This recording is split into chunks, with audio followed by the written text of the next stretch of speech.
அம்மாப்பா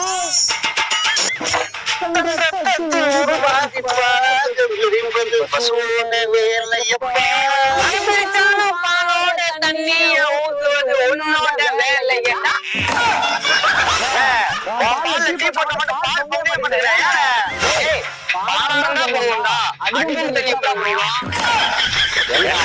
ரெண்டு மணிக்கு அனக்கப்புறம் எழுந்துச்சு பாலை கொடுத்தீங்க. அந்த பாலை வந்து கொடுத்தா நீங்க இதுவும் பேசுவீங்க, இதுவும் பேசுவீங்கடா. குடிக்கிற சரக்குல கூட நான் தண்ணி கலப்பேன். இது என் தொழில். ஒரு சொட்டு தண்ணி கலக்க மாட்டேன். சத்தியம். தெரியாம பேசுறேனே, மன்னிச்சுக்கணே. பாலை மட்டும் ஊத்துங்கண்ணே. சொல்லுங்க. பத்திரத்து போலானா? இருக்கிறேன். கொண்டு வரேன்.